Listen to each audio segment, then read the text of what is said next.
Bonjour une fois encore, après la vidéo de Colimeda sur l'installation, nous allons évidemment passer à une étape supérieure comme nous l'avons dit. Et cette étape supérieure sera donc la configuration de Colimeda. Pour ce qui concerne la configuration, le processus est exactement le même. Nous avons déjà notre projet qui est là, avec ce que nous avons vu comme architecture, c'est-à-dire nous sommes dans WAMP Server et dans notre projet, et nous avons vu un certain nombre de dossiers qui existent là. Et à la fin, nous avons dit que notre projet, l'essentiel de notre projet se trouvait dans application, dossier application, qui contient tout ce dont nous avons besoin pour que nous puissions entamer la configuration de notre projet. Parce que, comme vous l'avez vu, lorsqu'on est dans les URL et que nous tapions justement la barre là-bas, nous avons ces messages qui existent. Mais si on veut par exemple partir sur la page login, quand nous cliquons nous validons le login, il y a des erreurs qui existent. Alors, évidemment des erreurs qui existent, mais ce que nous allons faire avant d'entamer là-bas, nous allons dans notre dossier qui est là, nous allons essayer un peu de configurer les choses. Et pour ce qui concerne les configs, toutes les configurations des bases que nous devons faire se trouvent dans les dossiers config qui est là. Et quand j'ouvre, je vois un certain nombre de fichiers qui existent là, que nous devons configurer de telle sorte que tout se passe exactement comme ici doit. Par exemple, il y a une configuration, la première configuration que nous faisons, c'est de créer d'abord un lien, un URL, ce qu'on appelle la base URL de notre application. Pour ceux qui ont déjà eu affaire à la programmation PHP au départ, nous avons tous cette idée d'avoir une variable qui récupère l'adresse complète de notre projet.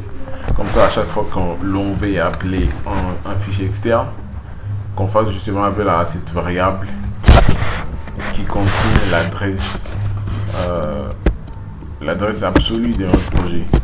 Alors là, nous partirons dans config, dans le fichier config, et c'est la première configuration que nous devons faire. Et j'ai essayé un peu, si vous allez le voir, d'agrandir les écrits. J'allais même agrandir plus, comme l'a suggéré un ami, Mike Kumwimba, qui est actuellement en Inde.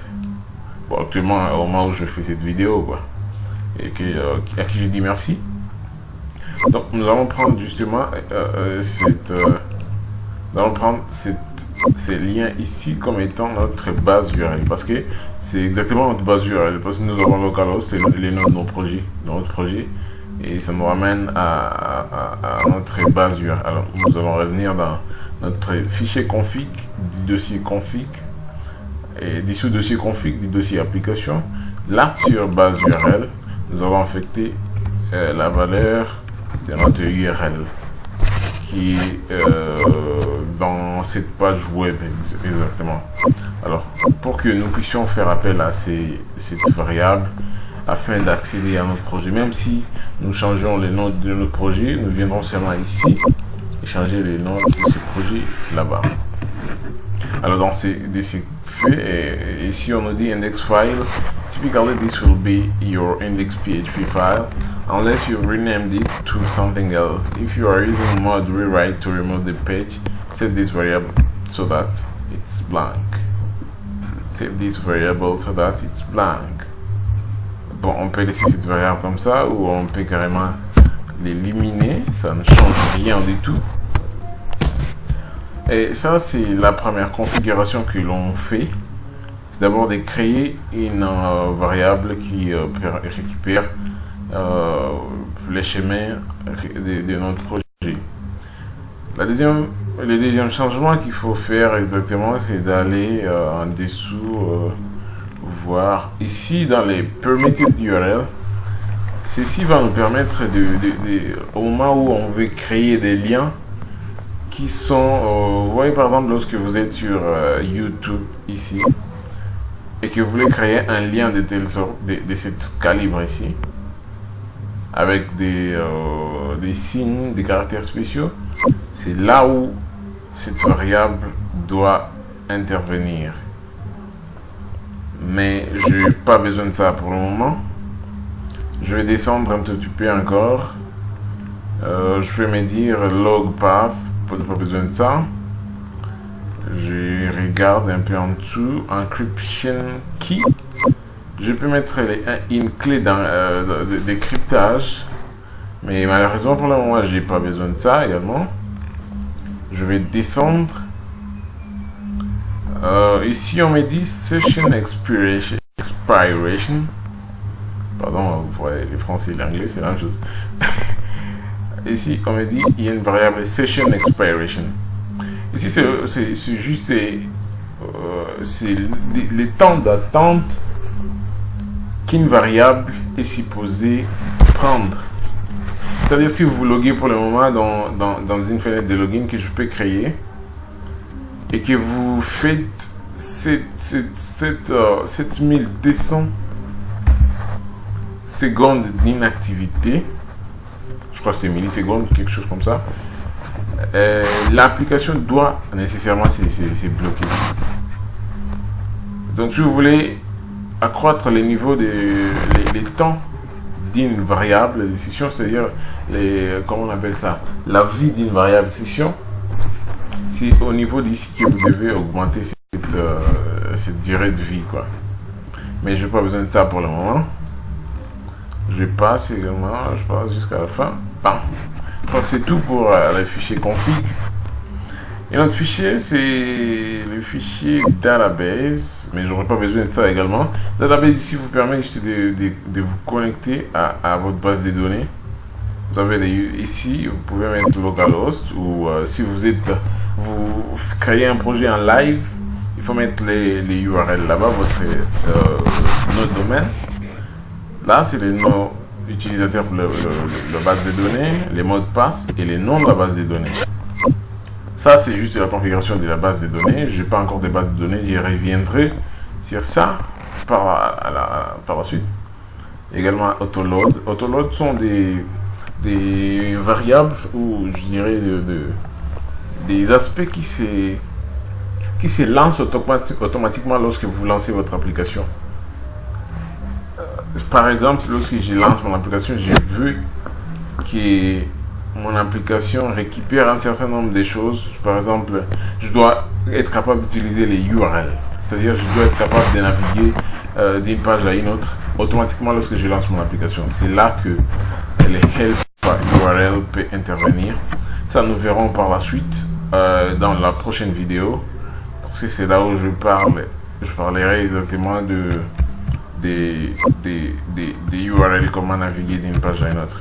Alors, ici dans Helper, j'appelle carrément l'URL, mais je peux appeler autant des choses que je veux. Je peux appeler autant des choses, par exemple, si je veux utiliser des fichiers dans mon formulaire et envoyer des formulaires, là, je dois intégrer les files comme Helper. Je peux intégrer autant d'autres choses qui existent là, mais moi, je prends carrément seulement les URL. Et si je descends, si je veux intégrer des langues, là on me donne les types de langues que je peux intégrer. Si je veux intégrer un modèle par défaut, là je peux mettre mes modèles par défaut. Alors, autre chose que je dois augmenter, c'est dans la librairie ici. Si je veux que mon application soit à mesure de se connecter à la base de données, même si j'ai configuré la base de données ici, tant que j'ai pas accepté que mon application load la gestion de base de données, ici, il n'y aura pas de base de données. Il n'y aura pas d'accès à la base de données. Bien sûr que je peux le faire également dans des contrôleurs, mais je peux, pour éviter à chaque fois de faire appel à la librairie de gestion des bases de données, ici, non, je peux appeler carrément ici. Ou si je vais envoyer des emails, aussi je dois intégrer ça.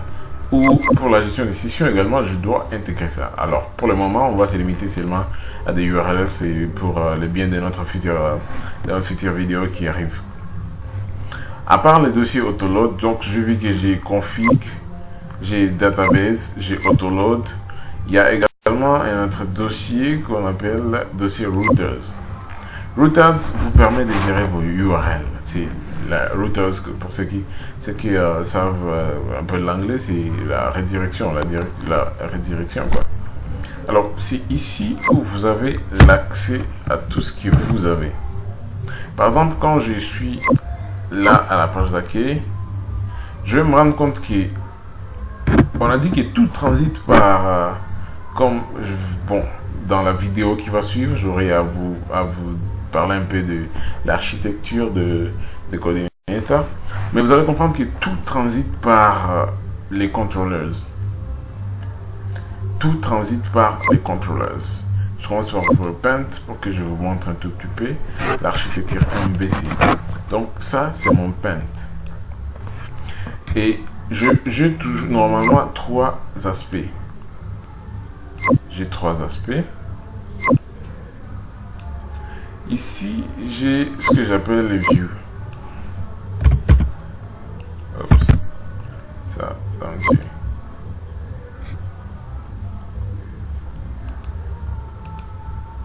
Pour moi, ça ne veut pas.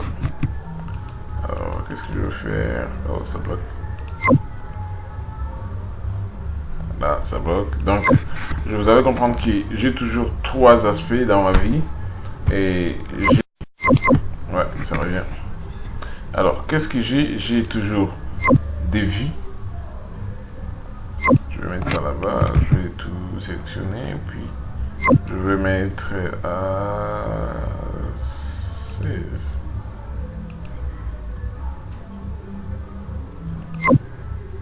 Je vais mettre à 16. Puis, je vais carrément modifier ça un tout petit peu. Jusque là. Je vais descendre ça jusque là. Je vais également prendre ça de ce côté-ci. Jusque là. Comme ça, je prends tout ça. Je mets là. Donc, vous avez des views. Vous avez des controllers. Et là, vous avez de models. Normalement, c'est ça l'architecture MVC. MVC. Alors, tout transite par les contrôleurs. C'est ce que nous avons dit. Donc, je dis que tout ce que vous voyez sur l'écran comme view passe d'abord par un contrôleur. Donc, c'est les contrôleurs qui décident de ce qu'il faut afficher. Est-ce que c'est une vue qu'il faut afficher? Il faut faire appel à des modèles qui sont connectés à la base des données ou je sais pas quoi. Donc, tout transite par les contrôleurs. Par exemple, ici, lorsque je dis pas comme ça, normalement, quand je dis tout transite par la contrôleur, même si j'entre une variable comme ça, ou je fais carrément index.php, et puis je passe, j'entre welcome. Ça va me ramener la même chose, évidemment, parce que welcome, c'est un contrôleur. Et dans ce welcome, il y a toujours une fonction qui vient après. C'est là où, lorsque vous allez dans les routers, vous allez voir que le contrôleur par défaut, c'est welcome. Et si je vais dans les dossiers controller, je regarde, il y a cette classe welcome qui a la fonction index qui s'appelle welcome message. Merci pour le moment et espérons nous allons nous retrouver dans la prochaine vidéo pour continuer un peu de la programmation orientée objet et comprendre un tout petit peu comment l'architecture MVC fonctionne au sein de Coordinator. Merci beaucoup et à la prochaine.